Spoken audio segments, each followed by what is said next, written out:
ও বউ, বলি আর কটা মুড়ি দাও না। আহ, মেঘলা দিনে মুড়ি চিবোতে বেশ লাগছে। এখন থেকে একবেলা মুড়ি খেয়েই থাকবো, বুঝলে? চালের খরচা কমে যাবে। কিপটে দেখেছি বাবু, তোমার মতন এমন হারকিপটে আমি কোথাও দেখিনি। দুবেলা ভাত না খেলে কাজ করার জন্য গায়ে জোর পাবে কোথায় শুনি? আরে বাহ, তোমার মাথায় কত বুদ্ধি! আমি তো এমনটা ভেবে দেখিনি। তা বাজারের থলে নিয়ে এসেছো কেন? তুমি কি বাজারে যাচ্ছ নাকি? এটাই বাকি আছে। শোনো, বাজার থেকে ফিরে আবার মুড়ি খেও। এখন থলে নিয়ে বাজারে যাও তো। চিংড়ি, পেঁয়াজ, আদা আর চাল ডাল নিয়ে আসবে। শোনো, যদি একটাও না নিয়ে আসো না, তবে তোমার মহা বিপদ, এই বলে দিলুম। চিংড়ি? ওরে বাপ রে! আমি একটু পানি খাবো। একটু কেন, এক কলসি পানি দেব। তবু বাড়িতে আজ চিংড়ি চাই। চিংড়ির তো বেজায় দাম বউ। অন্য কিছু নিয়ে আসি না, মানে ভালো কাটাপোনা। আসলে বাড়িতে তো কোনো ভোজ নেই, আমরা দুটি প্রাণী। এত খরচা করে কি হবে বলো? শোনো, আজ আমার মা আসবে। আমার মাকে আমি চিংড়ি ভুনা করে খাওয়াবো। তাড়াতাড়ি বাজারে যাও দেখি, আর ভালো দেখে চিংড়ি মাছ নিয়ে এসো। বড় বড় গলদা চিংড়ি চাই কিন্তু। বউ নয়তো যেন জ্বলন্ত আগুন। চাল ধুয়ে মাথায় দিলে ভাত ফুটে যাবে। না কুচু মেয়ে যে কেন বিয়ে করতে গেলাম। যাই, বাজারে যাই, নয়তো আর রক্ষা নেই। বিড়বিড় করো না তো, যাও। এমন ফ্যালফেল করে তাকিয়ে কি দেখছো? তোমাকে বউ? আহ, কি ভালো দেখতে তোমাকে। চলি বউ, বাজারটা করে আনি। কারো সাথে আবার গল্প করতে বসো না যেন। তাড়াতাড়ি বাজার নিয়ে আসবে।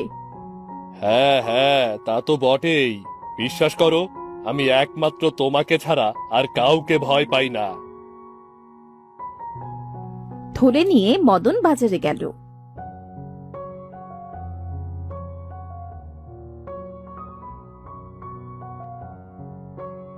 মেঘলা দিনের জন্য আজ বাজারে তেমন ভিড় নেই। মদনকে মুদিওয়ালা ডাকতে শুরু করলো। মদন ভাই, হাতে থলে নিয়ে বাজারে এলে, কি ব্যাপার? থলে হাতে মানুষ বাজারে কেন আসে? বাজার কি দর্শনীয় স্থান নাকি যে ঘুরতে আসবো? আহা, রাগ করছো কেন? এত বড় থলে, তাই জানতে চাইলাম। বাড়িতে শাশুড়ি মা আসবে, বউ এত বড় এক ফর্দের নাম বলে দিয়েছে। কি করব বলুন? ভদ্রলোক, তাই বউকে ভয় পাই। এলাম থলে হাতে। পুরুষ মানুষের আর কাজ কি? ঘরে গিন্নিকে ভয় পেয়ে চলতে হয়, তারপরে আবার আরেক ভয়ের নাম শাশুড়ি। তা কি লাগবে বলো? ভালো দেখে 5 সের চাল দাও, আর 1 সের ডাল, আর তেল দিও, সাথে মশলাও দিও। দেখো বাপু, ভুল যেন না হয়। আরে না না, ভুল হবে কেন? এই নাও মদন ভাই, আমি সব গুছিয়ে দিয়েছি। তোমার সব মিলিয়ে ওই 1000 টাকা হয়েছে। দাও দাও, থলে দাও। আর এই নাও তোমার টাকা। যাই, আবার মাছ কিনতে হবে, দেরি করলে চলবে না। মদন এলো মাছের দোকানে। মাছওয়ালা বসে মাছের মাছই দাঁড়াচ্ছিল। মদন ভাই, কি মাছ দেব? দেখো দেখো, সব একদম টাটকা। কাতলাটা দেখেছো? এখনো লাফালাফি করছে। না না না না, কাতলা নয়, আমার চিংড়ি চাই। আমাকে 1 সেরের মতো চিংড়ি দাও। বড় বড় দেখে দিও, শাশুড়ি খাবে। ছোট মাছ পাতে পড়লে আমার কিন্তু মান থাকবে না। তুমি কি বোকা মদন ভাই? শাশুড়িকে কেউ চিংড়ি মাছ খাওয়ায়? গোটা কাতলা নিয়ে যাও। মাথা দিয়ে মুড়ি ঘন্ট, আর সর্ষে দিয়ে বেগুন দিয়ে পাতলা ঝোল করে নিও। আহ, মজা করে খাবে, বুঝলে? আর তোমার গুণগান করবে। শাশুড়ি খুশি তো গিন্নি খুশি, আর সংসারে শান্তি। কি বলছো ভাই? কাতলা পেলে বউ শাশুড়ি দুজনেই খুশি হবে? সত্যিই তো। আমার দোকান দেখো না, এই দোকানে কত মাছ। তবে শ্বশুর বাড়ির কুটুম এলে আগে সবাই কাতলা নিয়ে যায়। তবে আমাকে সবচেয়ে বড় কাতলাটাই দাও না।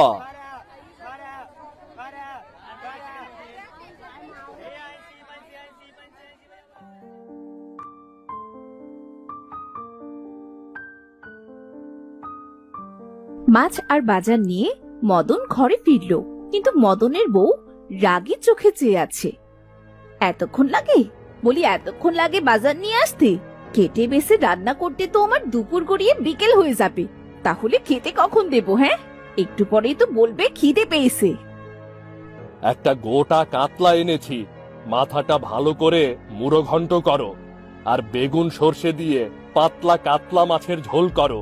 আহ, গরম ভাতে জমে যাবে। কাতলা কেন? চিংড়ি কোথায়? আমি তো তোমায় চিংড়ি আনতে বলেছিলাম। দোকানি তো বলল কাতলা পেলে বউ শাশুড়ি দুইজনেই খুশি। তোমাকে খুশি করতে গিয়ে দেখি তুমি রেগে লাল হয়ে যাচ্ছ। তখন সেখানে বড় বড় চিংড়ি ছুঁড়ে নিয়ে আসে মদনের শাশুড়ি। আহ, রাগ করছিস রে কেন মা?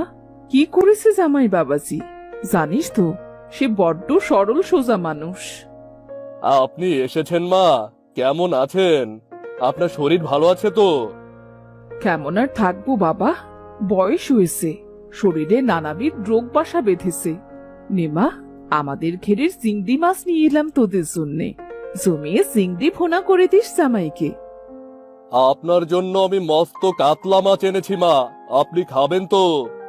নিশ্চয়ই খাবো বাবা। আসলে চিংড়িটা এই বয়সে আর হজম হতে চায় না। কাতলার পাতলা ছলি এখন অমৃত। চল মা, আমিও তোর হাতে হাত লাগাচ্ছি। চলো মা, কতদিন বাদে তুমি এলে।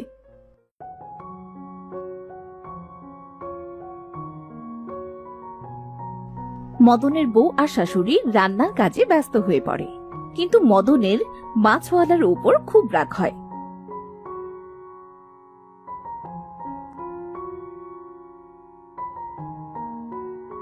সে গিয়ে রাস্তার পাশের একটা গাছের নিচে বসে থাকে।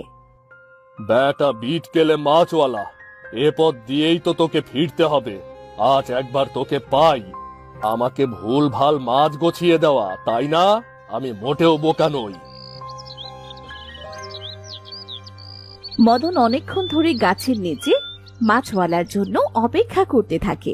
মাছওয়ালা সব মাছ বিক্রি করে হাসি মুখে ঘরে ফিরছিল।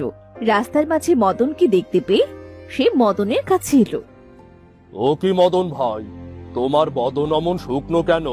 বৌঠান কি বকেছে নাকি? অত বড় মাছ দেখে কেউ বকতে পারে? না না, তুমি নিশ্চয় কিছু করেছো। না, ওসব নয়। তবে কি হয়েছে একটু খোলাসা করে বলো তো মদন ভাই, তোমার কি কোনো অসুবিধা হয়েছে? আমি তো তোমার জন্য এখানে দাঁড়িয়ে আছি। আমার জন্য? আমি কি করেছি? চাইলাম চিংড়ি, আর তুমি আমাকে ভুল ভাল বলে কাতলা গছিয়ে দিলে। জানো না, শাশুড়ি মা সময় মতো না এলে বউ আঁশবটি দিয়ে আমার ছাল ছাড়াতো। আমি তো এতদিন যা দেখেছি তাই বলেছি, তুমিই বা টাকা দিয়ে নিতে গেলে কেন? নিজে দোষ করে এখন আবার আমাকে দোষী বানানো হচ্ছে, তাই না? আমি তোমার এতদিনের খদ্দের, আমাকে এমন করে ঠকানো? না না, কাজটা তুমি একদম ঠিক করনি। তোমার সাথে আমি আড়ি করে দেব। আমার সাথে আড়ি করলে তো তোমার লোকসান হবে মদন ভাই। আমি ছাড়া তো আর কেউ মাছ বিক্রি করে না। বৌঠান মাছ কিনতে পাঠালে তুমি তখন কি করবে? তাও তো ঠিক কথা। কি করি বলো তো? তোমাকে কি মাফ করে দেব এবারের মতো? ওদিকে একে একে মদনের বউ সব রান্না শেষ করলো। কি ব্যাপার, এত দেরি হচ্ছে যে? চিংড়ির নাম শুনলে তো তার খিদে পেয়ে যায়। আজ তো রান্নাও হয়ে গেল, তবুও যে তার কোনো খবর নেই। অমন করে মুখ না করলেও পারতি রে মা। জামাই বড্ড সহজ সরল, মনে কষ্ট পেয়েছে হয়তো। মারে, এত রাগ ভালো নয় রে মা। আমি এমন রাগি না হলে এই সংসারটা যে ভেসে যাবে মা। ও নিয়ে তুমি ভেবো না, তুমি হাত মুখ ধুয়ে নাও, আমি ওকে ডেকে আনছি।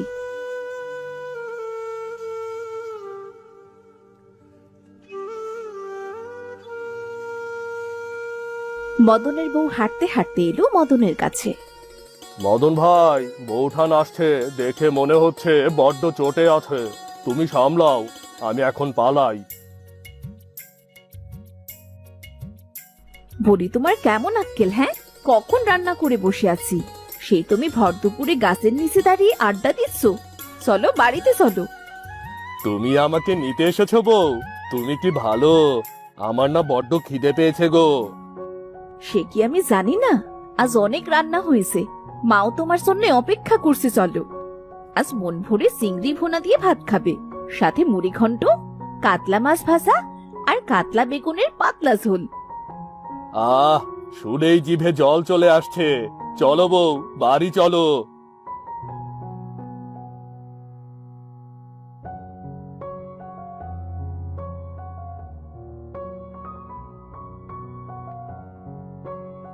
ঘরে ফিরে মদনের বউ আর শাশুড়ির সাথে একসাথে খাবার খেতে বসে।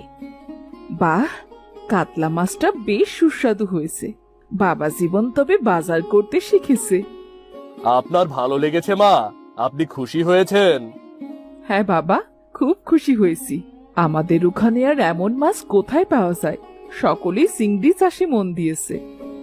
বেশ, মা যখন খুশি তখন আর মাছওয়ালার সাথে আরই করব না।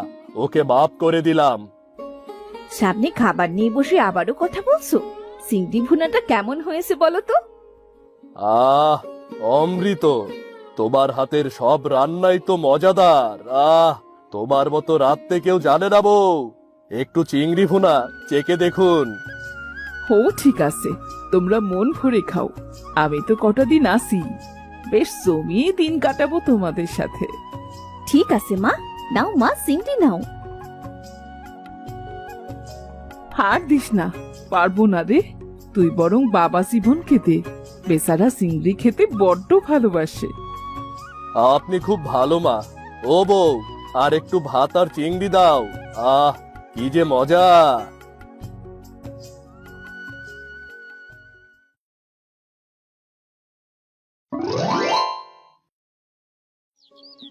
এক গ্রামে রূপা আর রূপার মা বসবাস করত। তাদের দিন ভালোই কাটছিল। রূপার বাবা কাজের জন্য বেশ কিছুদিন আগে বাড়ির বাইরে গিয়েছে। আজ কতদিন হয়ে গেল, মানুষটার একটা খবরও পেলাম না। আসবো আসবো বলে তো বাড়িতেও এলো না। কতদিন যেমন টেনে টুনে সংসার চালাবো। মেয়েটা তো আমার বায়না করে না, তবে মনে তো চায় মেয়েটার পাতে দুবেলা ভালো খাবার তুলে দিতে। ও বিধাতা, একটু মুখ তুলে চাও, এভাবে যে আর চলছে না। হাত বাড়তে বাড়তে বিড়বিড় করছিল রূপার মা। খাবার বেড়ে সে মেয়ের কাছে এলো।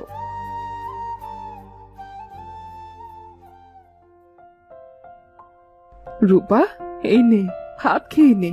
তোর জন্যে ভাত এনেছি মা। কি দিয়ে ভাত এনেছো মা?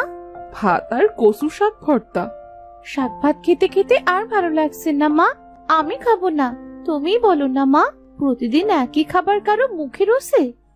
লক্ষ্মী মেয়ে আমার, খেয়ে নে। তোর বাবা কতদিন হলো আসেনি, ঘরে কোনো টাকা পয়সাও যে নেই। সে তোকে ভালো মন্দ খাওয়াবো। শাক কিনতে পয়সা লাগে না মা, তাই শাক ভাতই জুটছে। ঘরে যে চালও বাড়ন্ত, জানি না না খেয়ে থাকতে হবে কিনা। মা, আমি মাছ ভাত খেতে চাই, মাংস খেতে চাই মা। কমপক্ষে আমায় তো সবজি ভাত খেতে দেবে। আমি আর শাক খেতে পারবো না মা, শাক খেলে আমার গলায় ধরে। এই যে দেখ, আমি ভাত মাখিয়ে ভাগ করে দিয়েছি। এটা হলো উট পাখির ডিম, এইটা হলো মুরগির ডিম, আর এটা হলো বকের ডিম, এইটা হলো চড়ুই পাখির ডিম। এই নে, সবগুলো একটা একটা করে খেয়ে নে তো দেখি। আগে ছোটবেলায় এসব বলে বোকা বানিয়ে খাওয়াতে মা। এখন কি আমি আর ছোট আছি? বড় হয়ে গেছি, এখন আমি সবই বুঝি মা। তুমি আমাকে মাছ ভাত না হলে সবজি দিয়ে ভাত খেতে দাও। আমি শাক ভাত আর খাবো না। তোর বাবা বাড়ি ফিরলে বলবো তোর জন্যে মস্ত একখানা সারা পোনা আনতে। এখন খেয়ে নে তো মা। কতদিন হয়ে গেছে বাবা বাড়িতে আসে না, কোনো খবরও তো পাঠায় না মা। বাবা কি আমাদের ভুলে গেছে মা? তোর বোকা মেয়ে, ঘরের কথা কেউ ভুলতে পারে? তবে আমারও চিন্তা হচ্ছে, হয়তো তোর বাবা কাউকে দিয়ে খবর পাঠানোর মানুষ পাচ্ছে না, ওই জন্যই খবর পাঠাচ্ছে না। আবার নিজেও হয়তো সময় করে আসতে পারছে না রে মা। বাবার আর শহরের থেকে কাজ নেই, এবার বাড়ি এলে বাবাকে আর যেতেই দেব না। বাবা গ্রামে কাজ করলে 2 পয়সা কম পাবে, আমরা ডাল ভাত খেয়ে থাকবো, সেও তো অনেক ভালো মা। তোর বাবাও কি আমাদের ছেড়ে থাকতে চায় বল? কিন্তু কি করবে, গ্রামে তো কাজ নেই বললেই চলে। আর তাছাড়া সে তো মেয়ের বাবা, কন্যা দায় বলেও তো একটা কথা আছে। টাকা পয়সা না থাকলে তোকে ভালো ঘরে যে বিয়েও দিতে পারবো না। কে বিয়ে করতে চায়? আমি তোমাদের ছেড়ে কোথাও যাব না মা। না গেলে তো তোকে শাক ভাত খেয়ে দিন কাটাতে হবে রে মা। সে হয় হোক, তবু আমি তোমাকে আর বাবাকে ছেড়ে কোথাও যাব না। সব সময় আমি তোমাদের সাথেই থাকবো। আর তোমরাও কি আমাকে ছেড়ে থাকতে পারবে? সে তখন দেখা যাবে, এখন চুপটি করে খেয়ে নে তো দেখি। কিছুক্ষণ পর রূপাদের বাড়িতে ওদের প্রতিবেশী লাল মিয়া এলো। কি গো রূপার মা, বাড়িতে আছো? রূপা, ও রূপা। হ্যাঁ, বাড়িতেই আছি ভাইজান। হঠাৎ আপনি? তা কি মনে করে আমাদের বাড়িতে? একটা খারাপ খবর দিতে আসলাম তোমাদের বাড়িতে। খারাপ খবর? কি খারাপ খবর? রূপার বাবা মারা গিয়েছে। কাজে যাওয়ার পর রূপার বাবা দুর্ঘটনায় সব শেষ। কোনো খোঁজ খবর না পাওয়ায় রূপার বাবার দাফন হয়ে গিয়েছে। আমি খবর পেলাম, তাই তোমাদেরকেও জানাতে আসলাম। মা, বাবা মারা গিয়েছে। বাবা আর আসবে না মা। হাই বিধাতা, হে তুমি আমার সাথে কি করলে? এবার আমি কি করব? আমার মেয়েটাকে নিয়ে কেমন করে দিন কাটাবো? হায় হায় হায় হায়। হে আমার কি সর্বনাশ হলো! ওরে রূপা রে, তোর বাবা যে আর কোনো দিন ফিরবে না রে। ও বাবা গো, তোমার শেষবারের মতো একবার চোখের দেখাটাও দেখতে পেলাম না। তোমার সাথে কোনো কথাও বলতে পারলাম না। এবার মা বকলে আমায় মায়ের হাত থেকে কে বাঁচাবে বাবা? ও বাবা, বাবা তুমি কোথায় আছো বাবা? তুমি কি আমার কথা শুনতে পাচ্ছ বাবা? তোমরা শান্ত হও। দেখো, এখন তোমাদের সময়টা ভালো না। তবে তোমরা এমন করে কেঁদো না গো। বিধাতা তোমাদের সহায় হন। আমি বরং চলি। এই খবর শুনে রূপা আর রূপার মা ভীষণ কাঁদতে থাকে। তারা অনেক চিন্তায় পড়ে যায়। তারা এবার কিভাবে দিন কাটাবে, কিভাবে জীবন যাপন করবে। কিছুদিন পর রূপার মা চিন্তা করে কিছু একটা করবে। মা, বাবা তো মারা গেছে। এখন আমাদেরই কিছু করতে হবে, না হলে আমাদের সংসার চলবে কি করে মা? হ্যাঁ রে মা, আমিও তাই ভাবছি। তোর বাবা মারা গেছে, এখন আমারই কিছু করা দরকার। কিন্তু তুমি কি করবে মা? তুমি যে কাজই করবে আমি কিন্তু তোমায় সাহায্য করব মা। কিছু একটা তো করতেই হবে। আর তুই কি করবি? তুই তো ছোট মানুষ রে। কাল লাল মিয়া ভাইজানকে বলে দেখি তাদের বাড়িতে কোনো কাজ দেয়া যায় কিনা। ঘরের কাজ ছাড়া যে আমি কোনো কাজও জানি না।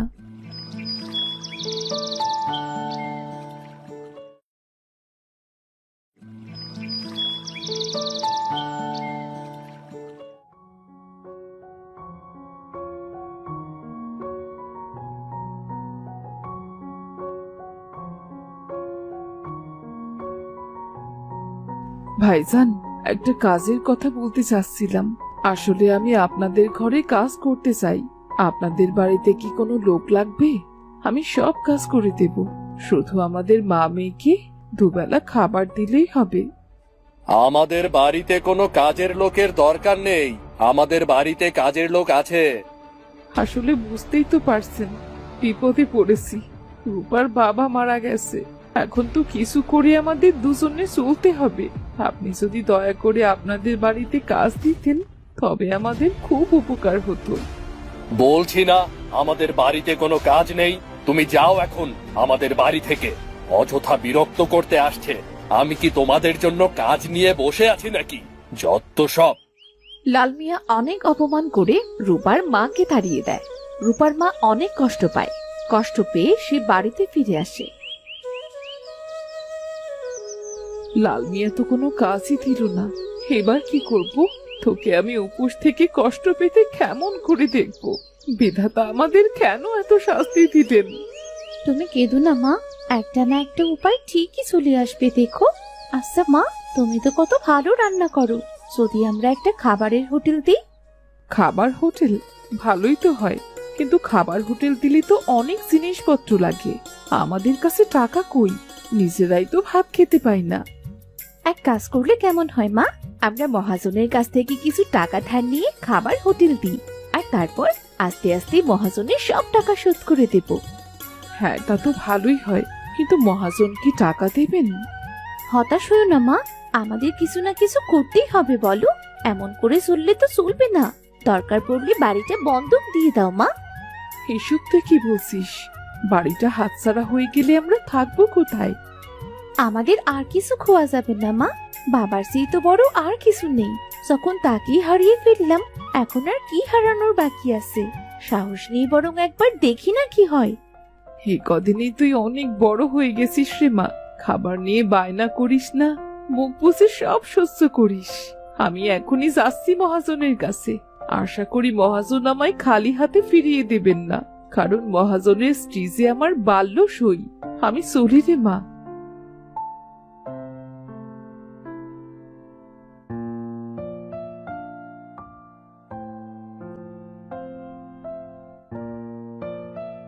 তারপর রূপার মা মহাজনের কাছ থেকে কিছু টাকা ধার নিয়ে আসে।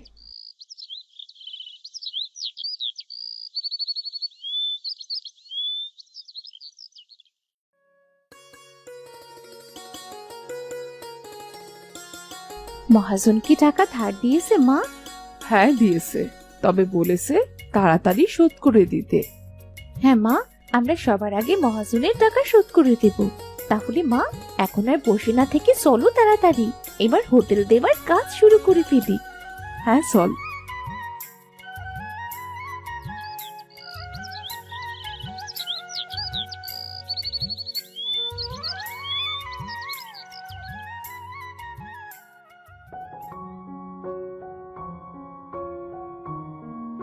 তারপর রূপা ও রূপার মা মিলে একটা হোটেল দেয়।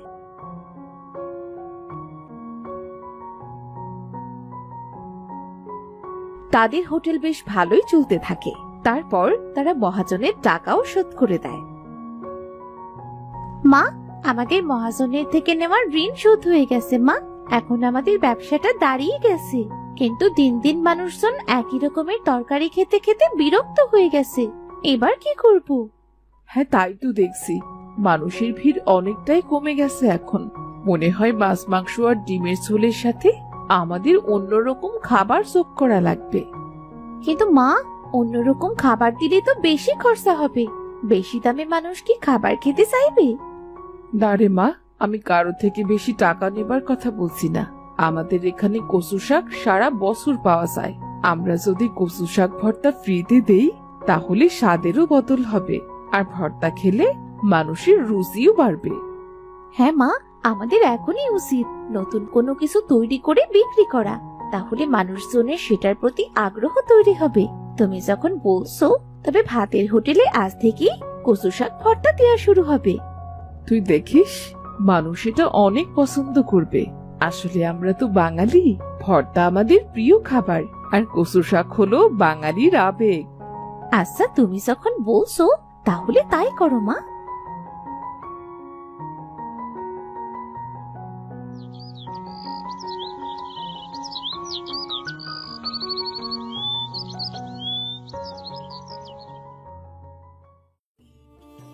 তারপর রূপার মা বুদ্ধি করে কচু পাতার ভর্তা বিক্রি শুরু করলো। ভাতের হোটেলে ভর্তা সহ আবারও খাবার অনেক ভালো বিক্রি হতে শুরু করলো। মা, সত্যি তোমার বুদ্ধি অনেক কাজে লেগেছে। কচু পাতা ভর্তা বিক্রি করার পর থেকে মানুষজন অনেক ভিড় করছে খাবার জন্যে। তোকে বলেছিলাম না, মানুষজন অনেক পছন্দ করবে। হ্যাঁ মা, তুমি ঠিকই বলেছিলে। তোমার হাতের কচু পাতার ভর্তার জবাব নেই মা। সত্যি বলতে তোমার হাতের সব রান্নাই অনেক মজা। মায়ের হাতের রান্না মজা হবে না তো কার হাতের রান্না মজা হবে?